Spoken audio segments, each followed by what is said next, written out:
أعوذ بالله من الشيطان الرجيم. بسم الله الرحمن الرحيم. لن تنالوا البر حتى تنفقوا مما تحبون وما تنفقوا من شيء فإن الله به عليم. محترم سامعین و سامعات، آج ہمارا چوتھا پارہ ہے تفسیر قرآن کا۔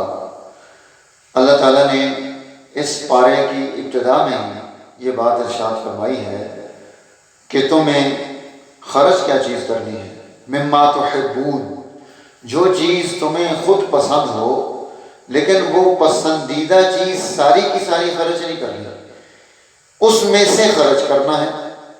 تو خرچ کے اصول بھی بتا دیے۔ حدیث مبارکہ میں آتا ہے، ایک صحابی حضور علیہ السلام کے پاس آئے اور انہوں نے فرمایا کہ یا نبی اللہ، میں اپنا سارا مال اللہ کے راستے میں دینا چاہتا ہوں، آپ نے اجازت نہیں دی۔ 3 حصے دے دوں، نہیں اجازت دی۔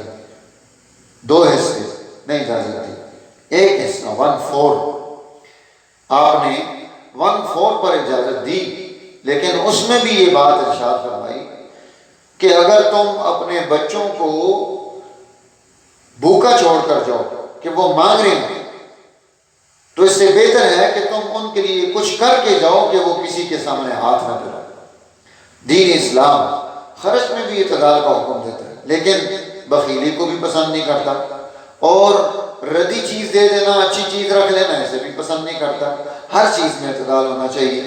پھر یہاں قرآن حکیم نے فرمایا کہ ان اول بیت وضع للناس، جو سب سے پہلا گھر تعمیر ہوا ہے وہ ہے بیت اللہ جو مکہ مکرمہ میں ہے۔ پھر یہاں اللہ تعالیٰ نے امت کی ذمہ داریوں کو بیان کیا، کنتم خیر امہ، کہ تم بہترین امت اس لیے ہو کہ تمہارے سے دوسروں کو فائدہ حاصل ہوتا ہے۔ اگر ہمارے سے دوسروں کو فائدہ حاصل ہونا بند ہو جائے تو اس کا مطلب ہے اب ہم خیر امت نہیں، اب دوسروں کو ہم نے ایمان کا فائدہ بھی دینا ہے اور دوسروں کو ہم نے باقی فوائد بھی دینے ہیں۔ تو یہ امت، یہ کل انسانیت کی خیرخواہ امت تھی، اور جب سے ہم نے خیرخواہی چھوڑی ہم مصیبتوں میں مبتلا ہیں۔ آج تو خیرخواہی تو بہت دور کی بات ہے کہ ہم ایک دوسرے کے جان کے دشمن بن گئے۔ حسد، بغض، بدتمیزی، بد اخلاقی اور جو ہے اس طرح کے بہت ساری چیزیں ہم دیکھتے ہیں ہمارے سماج اور سوسائٹی کا حصہ بن گئی۔ ہم کبھی بھی نہیں چاہتے کہ ہم سے دوسرے کو فائدہ حاصل ہو، ہم یہ چاہتے ہیں کہ دوسرے سے ہم ہی کو فائدہ حاصل ہو۔ اس لیے خیر امت بننا ہے تاکہ ہم دنیا میں کامیابی حاصل کر سکیں۔ پھر قرآن مجید نے یہاں غزوہ بدر کو، غزوہ احد کو اور ان حالات کو بیان کر کے یہاں رہنمائی دی کہ دیکھو اللہ تعالیٰ کی مدد تمہارے ساتھ ہے، لیکن اس کے لیے اصول کیا ہیں؟ ان تصبروا وتتقوا، تمہارے اندر صبر کی کیفیت پیدا ہو جائے اور تمہارے اندر تقوی کی کیفیت پیدا ہو جائے تو تم کامیابی حاصل کر لو گے۔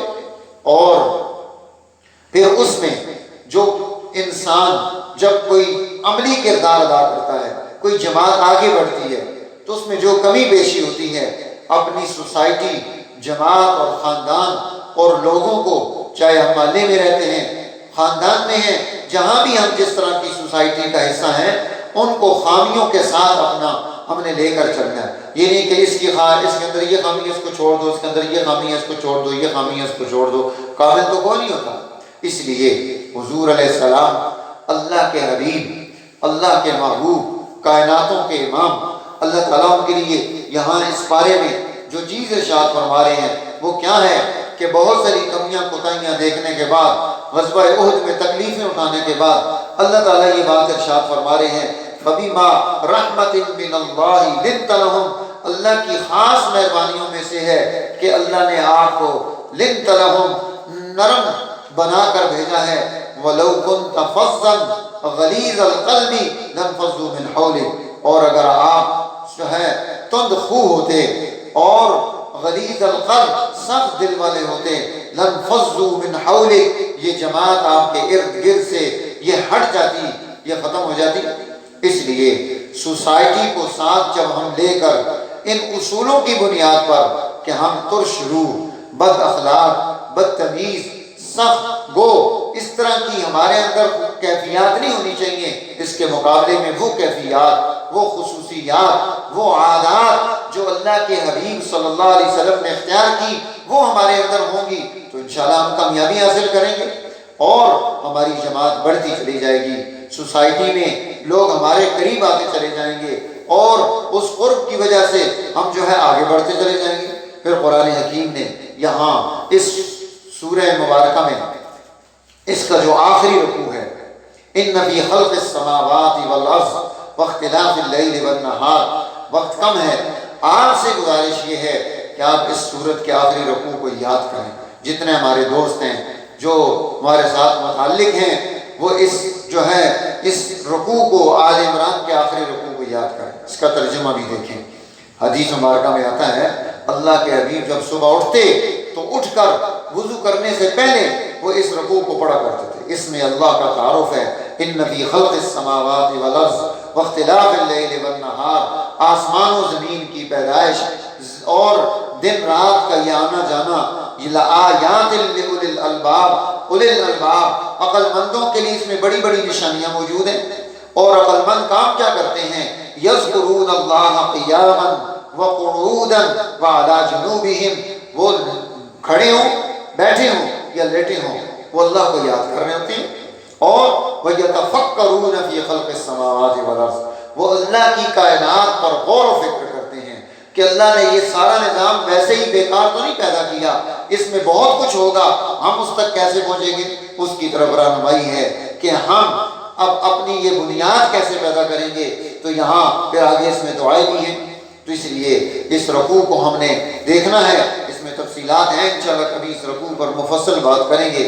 سورہ نساء، یہاں اللہ تعالیٰ نے اہل عرب کو اور ان کی خامیوں کو سامنے رکھتے ہوئے رہنمائیاں ارشاد فرمائی۔ سب سے پہلے فرمایا یا ایھا الناس، اے دنیا کے تمام انسانوں، اتقوا ربکم، اپنے رب کا تقوی، تعلق اور ڈر اختیار کرو۔ وہ کیوں؟ الذی خلقکم من نفس واحدہ، جس نے تمہیں ایک نفس واحد سے تمہاری پیدائش کی، تمہیں پیدا کیا۔ وخلق منہا زوجہا، انہی سے ان کا جوڑا بھی بنایا۔ وبث منہما رجالا کثیرا ونساء، پھر وہاں سے انسانوں کو پھیلانا شروع کیا اور ساری کائنات انسانوں سے بھر دی، اربوں لوگ دنیا میں آ گئے۔ یہ اس کا کمال ہے، اس لیے فرمایا ایک تو اس کا تعلق پیدا کرنا ہے، الذی تساءلون بہ والارحام، اور صلہ رحمی، رشتہ داری، اس کو قائم کرنا ہے۔ اس سورت کا نام النساء ہے، یہ عورتوں کے اعتبار سے قرآن حکیم نساء، نسوہ، یہ امرأہ ایک عورت کو کہا جاتا ہے، اور نساء اور نسوہ یہ زیادہ عورتوں کے لیے عربی کا لفظ استعمال ہوتا ہے۔ اب یہاں اللہ تعالیٰ نے اس عنوان کو بنیاد بنانے کے بعد کہ ہم نے صلہ رحمی کو قائم کرنا ہے، سب سے پہلا حکم یہ دیا، آتوا الیتامی اموالہم، یتیموں کو ان کا حق دو۔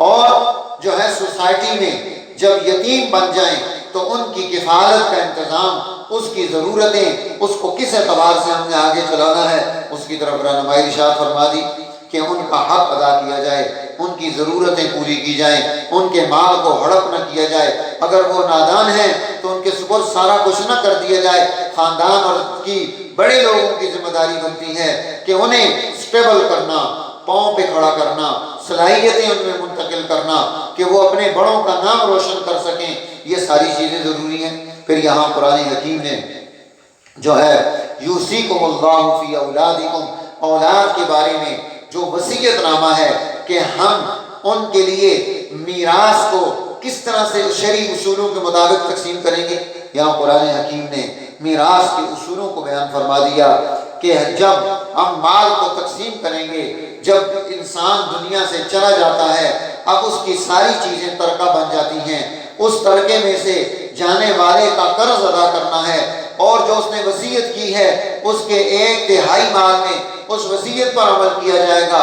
اس کے بعد اب اس مال کو تقسیم کر کے سوسائٹی میں جو اس کے خاندان کے رشتہ دار تعلق دار ان کو دے دیا جائے گا۔ جس طرح بچے کے 2 حصے، بچی کا 1 حصہ، ماں کا حصہ، اور اسی طرح جو ہے خاندان کے جو باقی لوگ ہیں ان تمام حصص کو تفصیل کے ساتھ یہاں بیان فرمایا۔ اگر ہمیں اس طرح کی کوئی چیز ضرورت ہو، تقسیم کرنا ہو، کوئی مسئلہ ہو، تو ضرور دریافت کرنا چاہیے، کال کریں، میسج کریں اور اس کے ذریعے سے رابطہ کریں۔ قرآن حکیم نے یہاں اس کی تفصیلات بیان کی ہیں، وقت کی کمی ہے، اور اس کے بعد یہاں پھر یہ بات ارشاد فرمائی کہ اگر تم نے کسی عورت کے ساتھ نکاح کیا اور اسے حق مہر دیا، یہ عورت کا حق ہے، تو فرمایا کہ اگر ڈھیروں مال بھی دیا ہے تو اب تمہارے لیے جائز نہیں کہ تم اس سے وہ مال واپس لے لو، اسے تنگ کرو۔ تو خواتین کے حقوق کو قائم کرنے کے لیے دین اسلام یہاں مستقل بنیادیں بتاتا ہے۔ پھر محرمات کو بیان کیا، 3 قسم کے محرمات قرآن حکیم نے پیش کیے ہیں۔ ایک وہ محرمات ہیں جن کا تعلق صلب کے ساتھ ہے، نسب اور باپ کے رشتوں کے ساتھ آتا ہے، اور ایک محرمات وہ ہیں جن کا تعلق جو ہے سحر کے ساتھ ہے کہ آپ کہیں داماد بنے تو دامادی کے اعتبار سے جو آپ کے محرمات ہیں وہ ہیں، اور ایک محرمات وہ ہیں جو دودھ پلانے کے رضاعت کے اعتبار سے ہیں کہ جس عورت نے کسی بچے کو دودھ پلایا ہے تو وہ اس کے لیے محرمات میں شامل ہو گئی ہے۔ اس لیے یہاں اس کی رہنمائی تھی، حرمت علیکم، یہ تم پر حرام ہے، تم ان کے ساتھ شادی نہیں کر سکتے۔ امہاتکم و بناتکم، تمہاری مائیں، بیٹیاں، بہنیں، اور اسی طرح پھوپھیاں، خالائیں اور بھتیجیاں، بھانجیاں اور رضائی مائیں، امہات نسائکم، تمہاری عورتوں کی جو بھی مائیں ہیں، ساس تمہاری، ان تمام کو یہاں محرمات میں بیان کیا۔ اسی طرح تجمعوا بین الاختین، ایک نکاح میں 2 سگی بہنوں کو جمع کرنا پہلے جائز تھا، پہلی امتوں میں تھا، لیکن حضور علیہ السلام نے اس کو قرآن حکیم نے منع کر دیا، الا ما قد سلف، اگر کوئی پہلے ایسی غلطی کر چکا تو اب وہ نہ کرے۔ تو اس طرح قرآن حکیم یہاں تفصیلات پیش کرتا ہے۔ چونکہ ہم قرآن کا صرف تعارف بنیادی طور پر کرا رہے ہیں، تفصیلی کلاسز جب آپ کی خواہش آئے گی، آپ کی طرف سے رائے آئے گی تو اس پر شروع کی جائیں گی۔ اللہ تعالیٰ عمل کی توفیق نصیب فرمائے۔ آخر دعوانا الحمدللہ۔